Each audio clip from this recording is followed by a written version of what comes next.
Hey everyone, this is Henry in Financial Aid, and I'm joined today by, I'm Gemma. Hi, everybody. yeah, Gemma, you want to do a little introduction before we get into it? Yeah, hi, everyone. My name is Gemma, and I'm a student assistant here in the financial aid office. Mainly, I just help students one-on-one in the front counter, supporting outreach events, and also some behind-the-scenes work. Hopefully, like working on our social media page and the Money Facts page too. Um, and one thing that I found really valuable about my time working here in financial aid is scholarship writing. Um, Personally, I've actually gotten 3,000 total here for my first year in Skyline. So, yes, thanks to the help of Henry, of course, and the rest of the financial aid team. So, that's definitely the most valuable part of my experience. And I hope to share some of that knowledge with you guys too, as well. Yeah, right on, Gemma. You earn every dollar of that, and there's more dollars out there, right? So if we build up our scholarship habits, not only do we increase our earnings from scholarships, but we also fine-tune and strengthen our abilities to take on internships, work study, research opportunities, and even, can you guess? Job hunting. It's the same habit. It really Yeah. is, right? There are some different, some nuances between all of those, but the idea is, unpacking the prompt, unpacking the application, and understanding how to put together the strongest application possible. Since we're on the topic of scholarships, maybe we can share a little bit more about that. So, Okay. one of the beliefs that students have about scholarships is that they're only for students who get really good grades, maybe that they're only for student athletes, maybe um, that they take way too much time to apply. So, can you just speak to some of those points in your experience? Yeah, of course. So definitely for me, I'm not a perfect student whatsoever. So don't think that you need to be like a star student. I've done my fair share of like SAP appeals and things like that. But I think what really stands out for scholarships is more storytelling, I guess, and how you present yourself over um having like a perfect all the qualifications. Because of course the qualifications matter, but it's also how you package and present yourself, in my opinion. We've also done some like we got the chance to read some scholarships here, like as a student and assistant. And I feel like the scholarships that stand out to me are the ones that have good storytelling techniques, which is what I try to do in my writing too.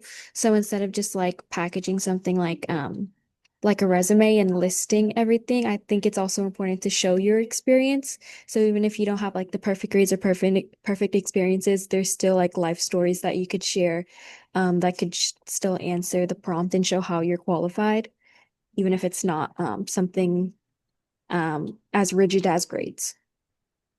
Yeah, and I can't help myself but say that scholarships are a stopgap measure to continue to underfund education. Fortunately, we're at a community college, and we're really fortunate to be at a community college. With that said, I hope people who are at the policy level, right, can recognize every dollar we invest in students, we get tenfold back. So I wish more students got paid to learn, right? But that's a much larger conversation from today's standpoint. With that said, we're going to cover some financial aid facts, like how we did with Harry. Hopefully, the audio quality comes through a little bit clearer today. Um, so we can transition. We'll have to do a whole episode on scholarships at some point, but and we got to get our maybe financial aid team photo here. But should we just go down the line, Gemma? Yeah. Okay, so what I wanted to say in this intro piece, so one of the objectives actually of this podcast, if you're listening, or of this video, if you're watching, is so that you could actually open up this money facts yourself and tap into these ideas and really unpack them at your own time. So the what I shared with Harry was, have you ever been in a class where it's hard to actually keep up with the words coming out of your teacher's mouth, like actually Yes. note take? Well, Yeah. fortunately for you, you have the notes directly from the instructor. In this case, us, right? This is a co-created document, so we hope that you actually read this stuff in case anything piques your interest, because it's essential knowledge to know, and there's dollars on the line. So, with that said, um, every year there are millions of aid that go unclaimed for students who are eligible for that aid. So, let's define aid as grants and cash aid that can be directly deposited as cash into a student's bank account, right? Every year, Promise, EOPS, TRIO, various support programs on campus don't have enough um, folks to join their communities and really work really hard to recruit them. But what's funny about many of these that I'm highlighting right now require, can you guess, a financial aid application. Gemma, since you are firsthand a Promise Scholar, would you like to speak a little bit to that? Yeah. So I'm in Promise, and there's a bunch of benefits to being in Promise and other learning communities. There's financial aid support, so they'll help you cover textbooks, and then of course the monthly transportation or meal incentive. Um, and then also I think a big part of these even oh, what's the word? Sorry. But a big part of the learning communities is the fact that it's a community. So just having people to reach out to and the dedicated counselor, there's a bunch of benefits to joining learning communities. Yeah, right on, Gemma. Thank you. Um, so we're beginning this with the why it's worth applying. If you already know why you need to apply, maybe you need financial aid in order to be able to go to school, then you don't necessarily have to listen to this part. So we're still in the why. A free college program here at Skyline Community College is not the same as financial aid. So specifically, free college has the ability to cover your enrollment fees, right? If you're intending to earn a qualified certificate or degree and live in San Mateo County. And this is done through your CCC Skyline application. And it also has the ability to help you with every semester's $22 worth of student body fees, representation, and union fees. Um, with that said, level two is not possible unless you complete your financial aid application. So, from that standpoint, um, just recognize there's a difference there. You want to take the lead on this one, Gemma, on the what form is for what and what is the actual deadline? Okay. So, there's two forms of financial aid applications, which is the FAFSA and the CATA. The FAFSA is going to be for our citizens and eligible non-citizens. You can look on the FAFSA website, which is right there if you're looking on the screen, or FAFSA.gov to see what counts as an eligible non-citizen. And for most non-citizens, it's going to be for the CATA application for our undocumented students. And then both of these applications are going to open up access to everything financial aid. So grants, learning communities, sometimes even scholarships, work study jobs, and basically just opening up your door into financial aid. Yeah, the priority deadline that we communicate for the 2025 to 26 financial aid form and application was back in April. It got extended a month, so it was formerly traditionally March, and it was April for this year. With that said, this is actually incorrect. um, but the point is, because we are past April of 2025, actually, this is correct. This is correct. I'm tripping. Um, you have not missed a deadline. Okay, so that priority deadline really only applies for students who are going to about to transfer to a four-year or already at a four-year university. Okay, the 2025 to 26, each form you can think of as providing coverage from July to July or the terms listed here. So if you intend to be in college at any point in time in any of these semesters or quarters, please do the correct form and know that it's likely you haven't missed the deadline, even though the priority deadline will make it some contradicting information. Okay. Uh, I'll take the lead on this one because it's kind of new, Gemma. So All right. what we're trying to say here is one huge part of this financial aid piece is doing the application, which is a huge success. Many of us will have to invite our contributors, aka our parents, to help us complete it because if they don't complete their part, FAFSA will never send the application to the schools that we have listed in our form. With that said, we want to because you're all stars listening to this, we want to help you apply accurately so you save time and headache later down the line in completing your file, aka completing your requirements. Specifically, if you have a government issued ID or a legal name, please use that name when creating your FAFSA. If you didn't use that name, please update that name in your FAFSA. Otherwise, we won't be able to disperse any cash aid you'd be eligible for. Um, Another part of this is when you're inviting your contributor, if you are dependent, determined by how FAFSA defines dependency. Often, most common one is, were you born before January 1st, 2002 for this form? Um, there's some other criteria here, right, to look at dependency. If you had selected yes to any of the unusual circumstances or special circumstances or at risk for homelessness, it will also, at the time of doing the application, remove the need to invite a contributor because it will determine you as independent. But please just take a look at this. I don't want to have you all listen to that entire thing. But the point is, if you are a dependent and you have to invite one of your contributors, please go slow. One, two, enter the name of a government issue name of your contributor or your parent, and double check the date of birth and social and email before you hit send. It's not the end of the world if you made a mistake, because you could always edit that, but ideally you can get it done the first time. Um, I know we're bouncing a little bit, but Gemma, you want to say a little bit to these ideas? So more about why you should apply. I think a common misconception is that financial aid is just for low income students, and it's not. Like I was saying earlier, the application is going to open you up for grants, scholarships, learning communities like Promise and Trio, and that's regardless of your family's income. Um, and yeah, and also it's your guys' money, so you should claim it. If you're working and then you see the taxes taken out of your paycheck, that's like a part of the taxes. That's how those taxes fund these programs. So it's one of the ways that you can reclaim the taxes that you and your family have already paid and earned. Yeah. And then this point, Gemma. Oh, and then even if you don't end up using all of your aid, unused aid can still be saved for future semesters. So even for me, I have a lot of leftover like grants, and I was able to open a high yield savings account, which is like a whole other tangent, but it's just important still to like be able to save and then use that money to help support you in the future.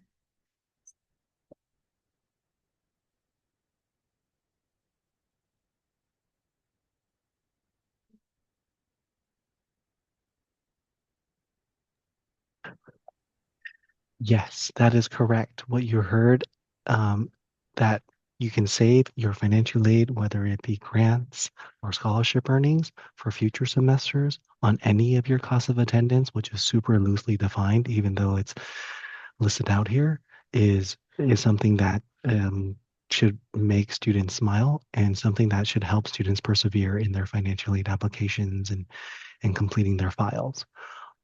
So notice that I said financial aid applications and completing one's file. I will have a document that I'll link in the show notes here. But after doing your financial aid application, it takes about 2 weeks for them to send it to the school, assuming that the contributor also finishes their part if we invited a contributor. Um, with that said, this is a useful guide in understanding your award letter, understanding um, some forms that you can do to self-advocate and get the most financial aid that you can. So please take a look at that. We can do an entire episode just on completing forms and completing files and fulfilling any requirements you might have. Okay. We don't need to be a full-time student. Financial aid opens doors to more opportunities, and we're here to help you reduce the financial burden of college, right? We want to increase our cash and scholarship earnings so we can decrease the need for student borrowing or lending, aka student loans. Okay, Gemma, you want to do this one? And I did mute you because I am hearing that stuff, but if you want to just unmute and do this next section. Um, okay, let's go through some myths and the truth about financial aid. First myth, people think that they're not eligible. So don't assume that you're ineligible. Because most students qualify for at least one of the following. um, which would be the FAFSA, the CADA, or CCPG. Mhm, mhm. Yeah. So for asylee, if your asylee is granted, not pending, please do a FAFSA. But just take a look at this. It's very likely that you apply for undocumented students. Please look into AB 540. In fact, let me just show it. This is an affidavit. This is an admissions and records function. So please take a look at this. It is empowering and can help you get in-state tuition and make you eligible for DREAM Act application. Um, a fun fact, DREAM Act applicants with state aid from Cal Grants and Student Success Completion Grants can get upwards to $9,000, right? It's remarkable. SSCG is 8,000. Okay, we're looking at 8,000 per year. And this is cash that you can use for the term or save into the future. And then on top of that, you also have your Cal grants. So just to kind of throw some numbers to help you stay motivated. Gemma, you want to go? Yeah. Another myth is people think that my grades aren't good enough, which is also false. Like I said earlier, financial aid, it's not just for straight A students, and there's a lot of aid programs that are based on other factors, not just GPA. So even if your grades in SAP isn't perfect, you can still be eligible.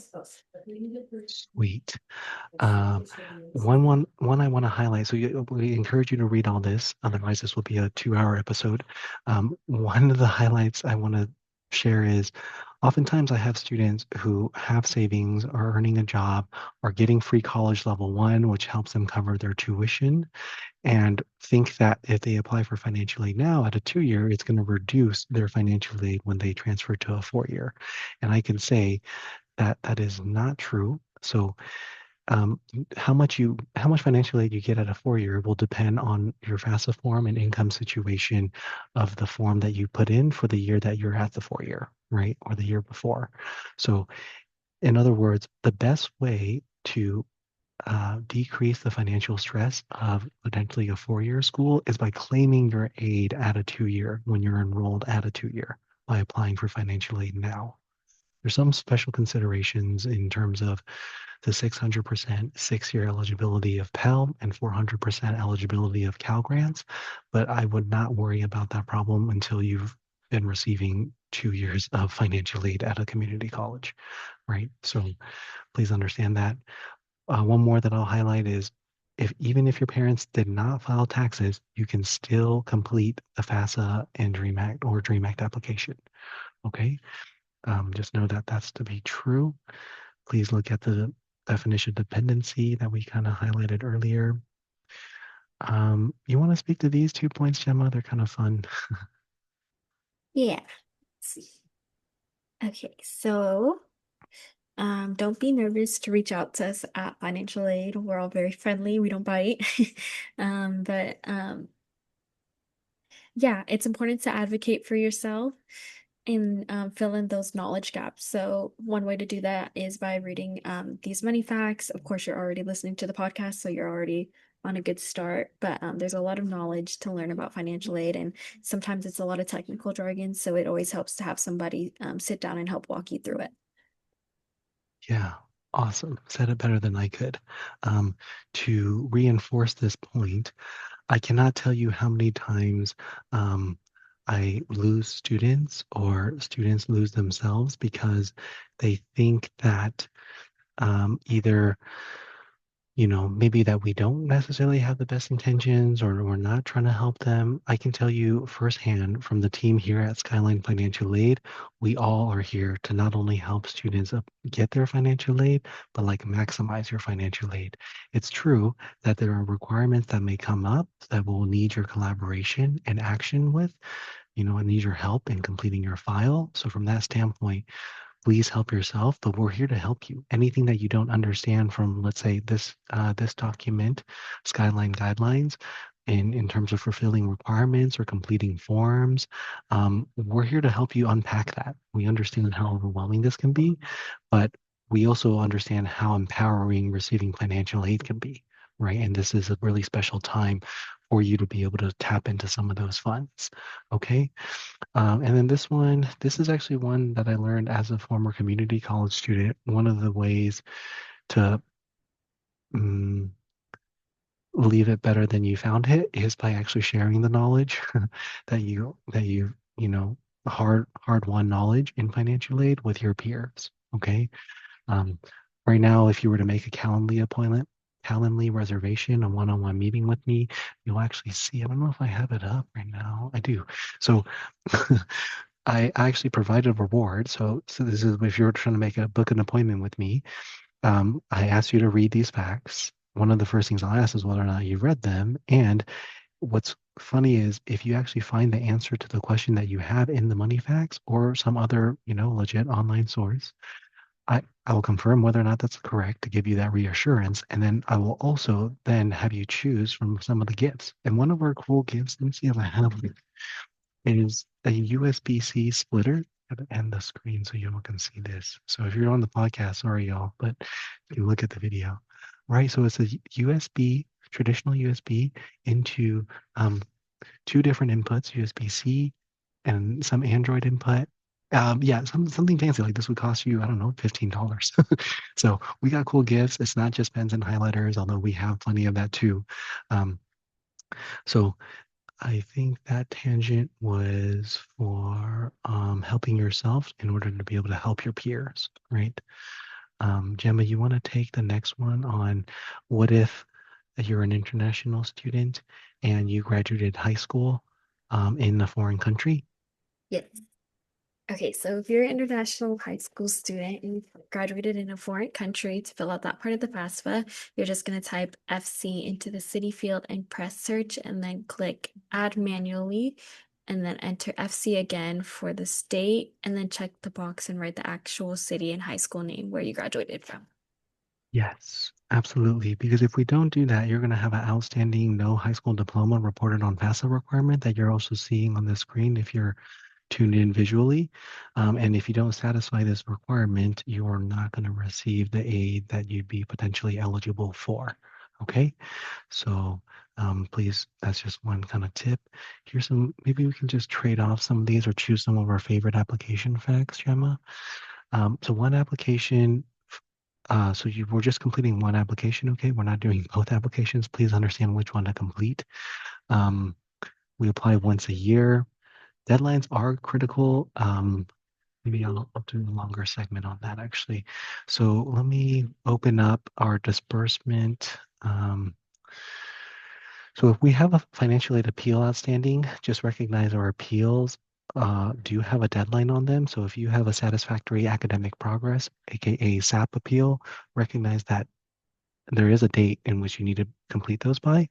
In terms of disbursement, you can find this page at Financial Aid Disbursements Guideline. Here's the disbursement schedule. Please take a look at that. I don't want to belabor the point, but the point is deadlines are important. With that said, missing the priority deadline does not mean don't do your application.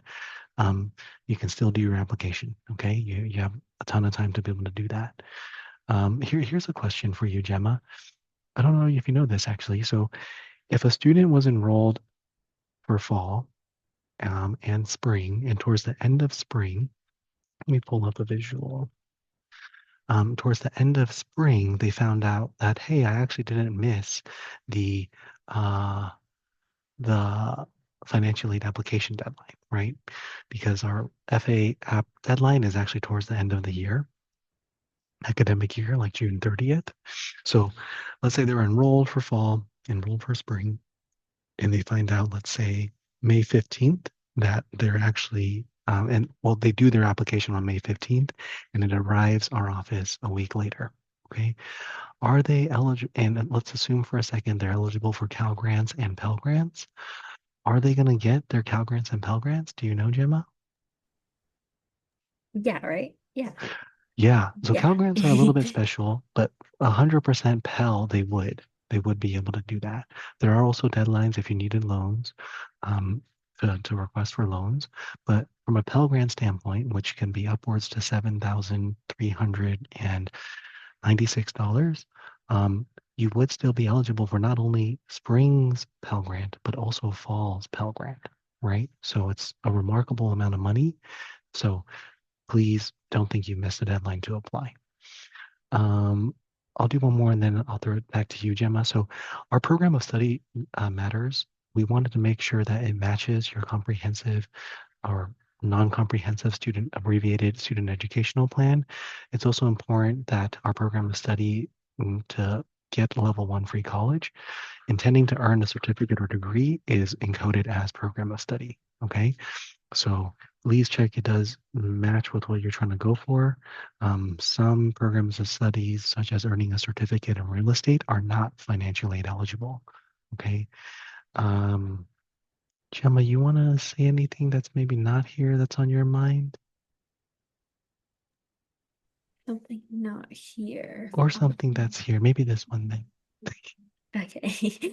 Um, and if a contributor doesn't have a social security number, that's still okay. You can still apply. The FAFSA will show you kind of like the options of what you can do, but Mhm, don't think that it makes you ineligible because there's still workarounds for that. Yeah, so if your parent doesn't have a social security number, um, and you check the checkbox, it will prompt you to fill out a physical address. We want to make sure you want to make sure that you understand what physical address you're filling out, and that needs to be verbatim the physical address in their account when they create their FAFSA account, because that will act as an identifier, and it is case sensitive, space sensitive, all the things sensitive. So please make sure that physical address matches. Okay. Um, it's worth actually searching up 2025 and 26 academic calendar and looking at this, because then I would, if I were you, I would actually put some of these dates in your own calendar so you don't miss them. Because not only does this matter for financial aid, it matters for your educational goals. There's some other additional resources at the bottom of this. Gemma, you want to talk about work study? Yes, I recommend work study to everyone. I did work study and I loved it. There's so many programs and learning communities that are looking for students to work here at Skyline, and it's just a good way to get experience. The job market's kind of hard right now, but they know that you're students, so you might not have a bunch of experience, so they're super open and accepting. There's great mentors here at Skyline, and what else? Yeah. Yeah, wonderful. So if we are eligible for work study, which is a federal type of program, great. If we aren't, don't give up hope. If your goal is to try out a job on campus, there's a job board that I'm linking to right now. You can search student jobs on Skyline campus and you'll see some job boards. Another one is wherever you spend your time at, maybe it's the Learning Center, maybe it's the STEM Center, make it known to the staff there that you're interested in a job, so that you can stay on the front of their minds and in considerations when jobs open up, when student positions open up. Gemma, you want to do the SAP one? Yeah, sorry, I was muted. But to add on to the work study really quick before that, Yeah. um, I know that a lot of programs will also post on their Instagram and don't always post on the job boards. So I would also recommend to look on Instagrams for the different organizations that you're interested in. Like I know Promise posted a reel a couple months back about hiring, but they didn't put that on the job board. But just as an FYI, little tip. Yes. Because we brought up Instagram, I think it is. So I'm all about helping students develop career capital and actualizing that. And we can define career capital as rare and valuable skills so that they have more control and freedom over their life when they're older. With that said, one of the things that's really harmful about various types of social media is just how much time goes into our social media usage, right? So I highly encourage time blocking so that we can not only get the grades that we want to get, but also think outside the box in developing career capital, right? To do the projects we need to be doing or that we could be doing while we're in education that we have access to, so that we set ourselves up for a better future self. So yes, please take a look at some of this stuff. It could be helpful, but there's more to that. Okay, Gemma, you want to do more units, more aid? Yes. Okay. So sometimes people think that if they're Pell Grant eligible, they need to have at least 6 units. And that's not true. You can still get aid with even less than 6 units. Pell Grant is based on enrollment intensity. So you can still receive that aid with less than 6 units, but you'll get less. You'll get more if you take more units.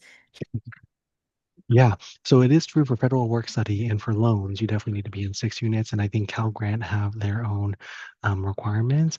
But in terms of Pell Grant, you can receive financial aid as a part-time student.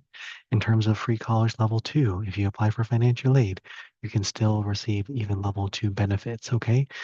Transportation technology textbook support, please inquire with your bookstore 2 to 3 weeks after you applied for financial aid.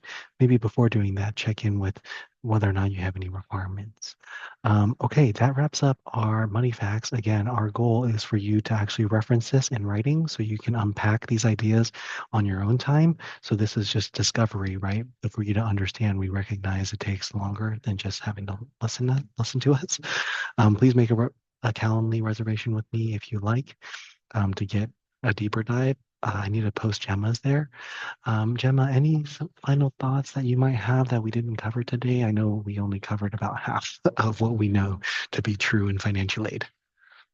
I think I would just say don't be afraid to reach out. We've already said it so many times, but you're not alone in the process and we're here to help and it'll be nice to meet some people. So always feel free to stop by the office and if we're busy, also Google is a very good resource. Don't be afraid to also just search it up for yourself too.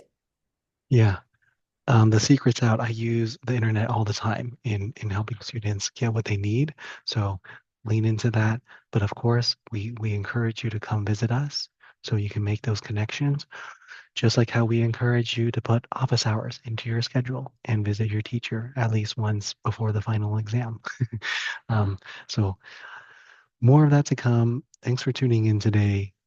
Uh, See you in the next one. Peace. Hi, thank you.